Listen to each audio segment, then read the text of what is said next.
Okay guys, so if you looked at the previous video that I had, seemed to have a possible TCT issue, which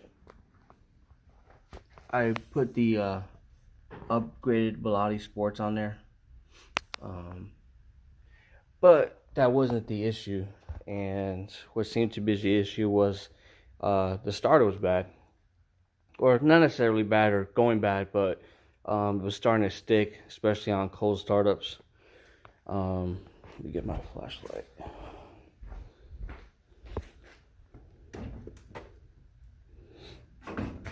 Alright. So the starter, if you actually look in between the runners on the intake manifold, or if you actually look straight back, you can see the hole toward the backside part of the engine there. That's where the starter is. And this is the starter itself.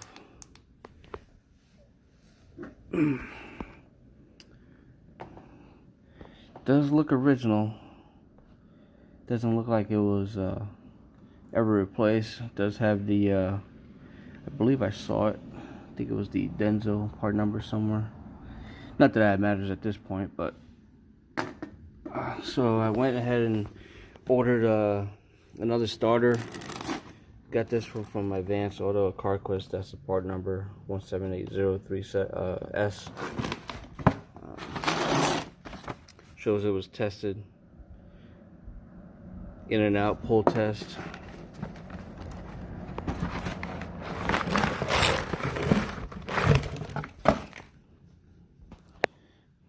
Yeah.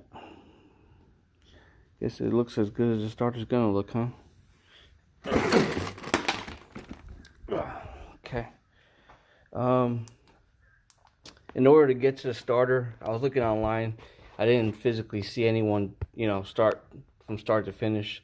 Being that I had taken everything apart to do the TCT, at least the front area and the air intake box and stuff, I already had jumped the gun and started everything.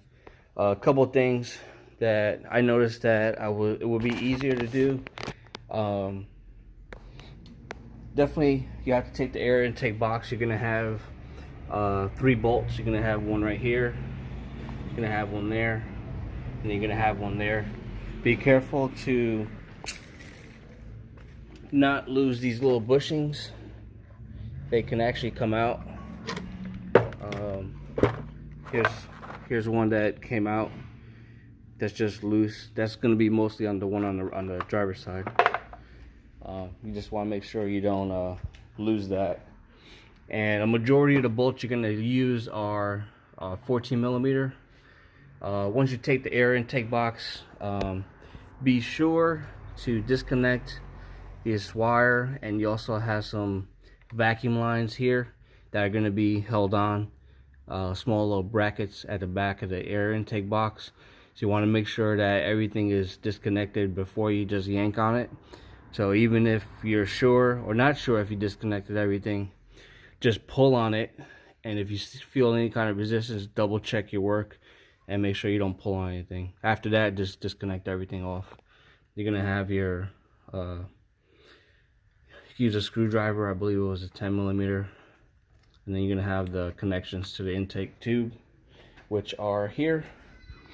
You're gonna have, this is just a slide on, and you're just gonna have a clamp and another clamp.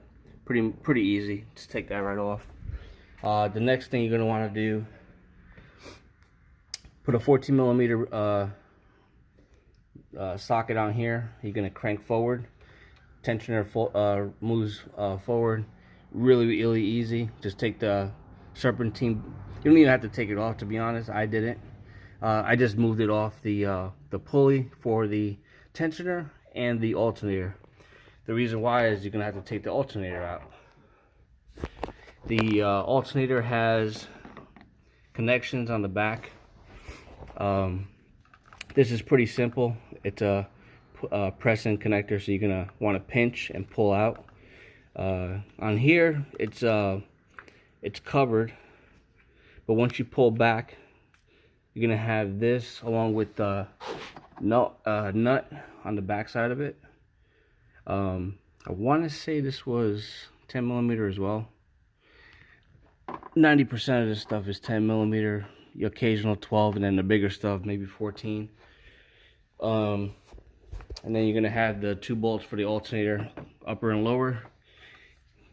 I had a little trouble taking the one off, this one off, just because of the angle, but I squirted just a hair of WD-40 and it actually worked really good. I waited maybe a couple minutes and the nut actually almost came right off. So if you have some in handy or don't have any, probably want to look at getting some. Let's see. The other thing was, after that, you're going to take your 14 millimeter bolt here and here, pull those out. The bottom portion of the alternator is wedged in, so you're going to want to wiggle it in and out pretty good. And that's pretty much it. After it loosens up, you literally pull it out, and looks just exactly like that. Now, the one thing that I did, especially to get your hands back there, I did remove, and this is it's in the middle, you'll see. I did also disconnect the bracket for the upper radiator hose and the one out here, and then I also have a what the hell do you call these things? The cord, the bungee jump cord, just to pull away from, but being gentle on it. It's not really a lot of tension, still moves around pretty good, but that maybe inch or two pulling away back away from the area you need to jam your hand back through there, works big time. But you can see a lot of the area where you can squeeze your hand in. Let me move this over.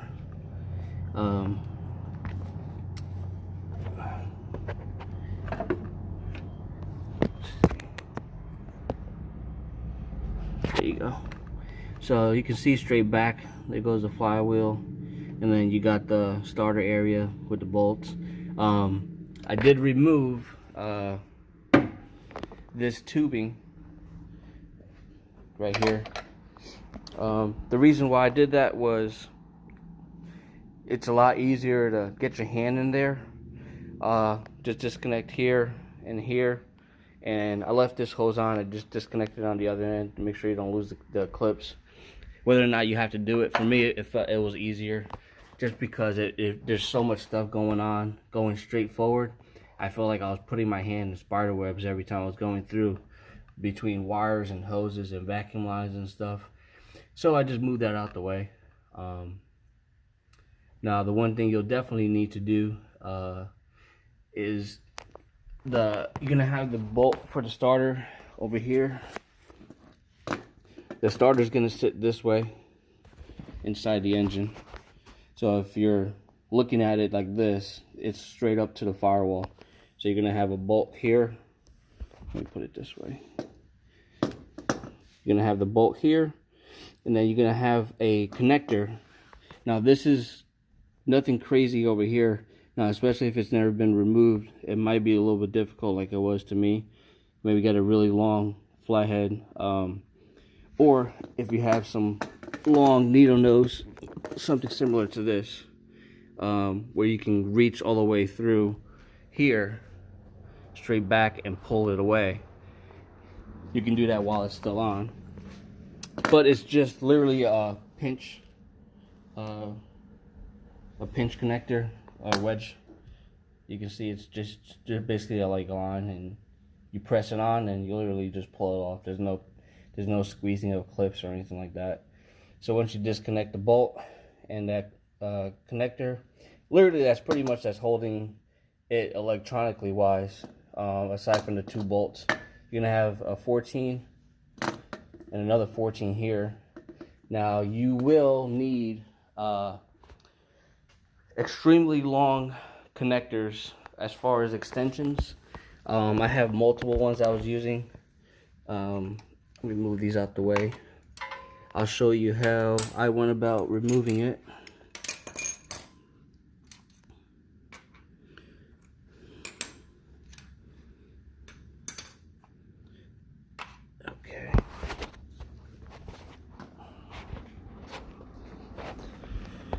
Alright, so as far as the starter, what you're gonna need is, I would say probably a good, I believe I used this long extension and I added maybe this one and this one, so it was pretty long.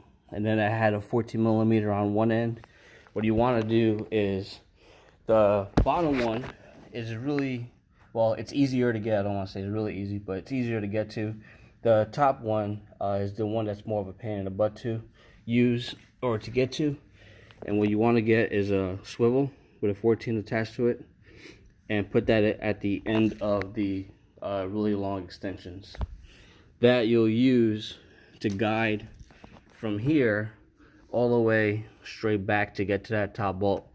Now, a lot of people were noticing or mentioning to be extremely careful with the knock sensor that's right above it.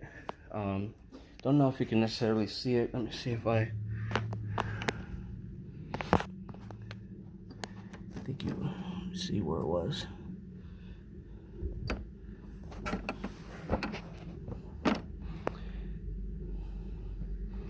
The connector or the actual knock sensor is green, but if your vehicle is like mine, that's a majority of the stuff's original, it may not look green.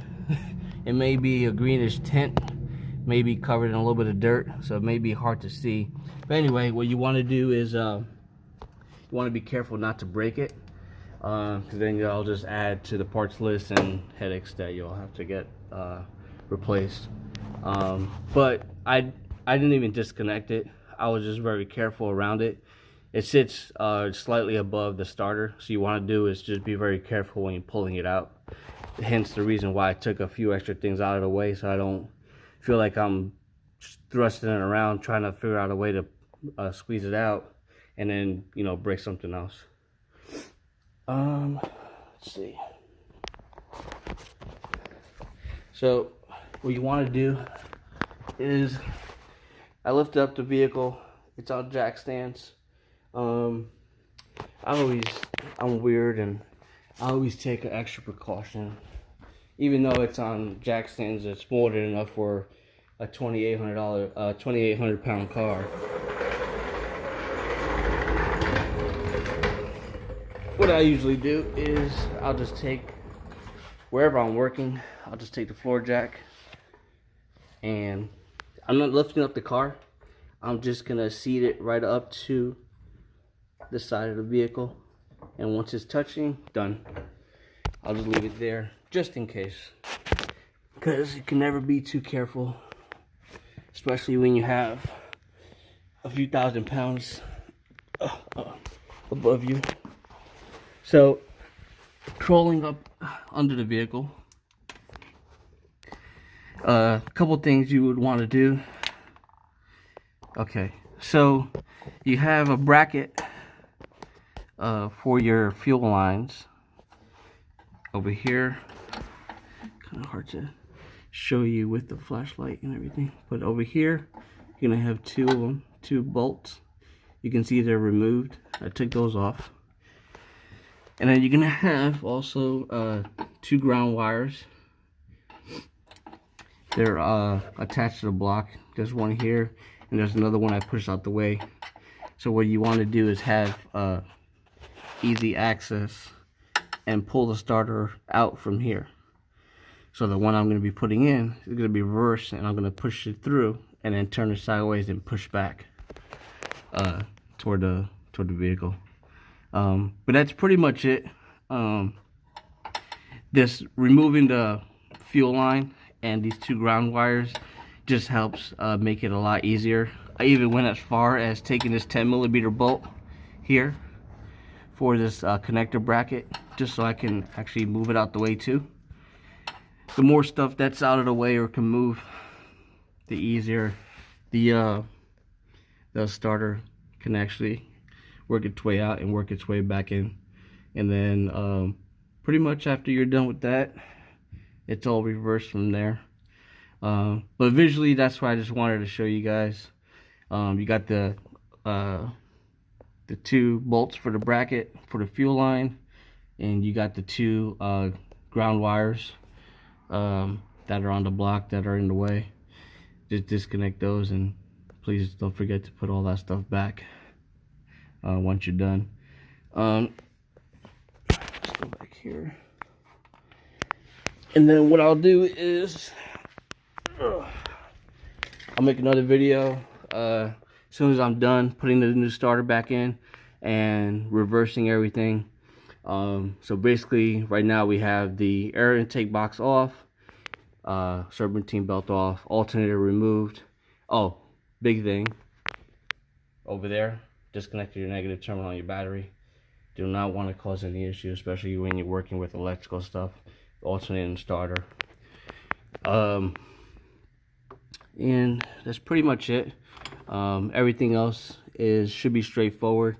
The pain in the butt is once you actually got everything disconnected, even the bolts to the starter, is fishing it out, and I'm pretty sure I'll have fun fishing it back in. Once that's done, everything is reversed. Keep all the bolts, make sure you don't have anything. You can get like a magnet tray, and this way you remember everything that you took off, so you can put everything in reverse. And that's pretty much it. I saw people making note about having take the intake manifold off and all that stuff. You don't really have to do any of that. That's pretty much it. If you guys have any questions or any comments, please leave them in the video comment section, and I'll be making another one as soon as I'm done and starting her up.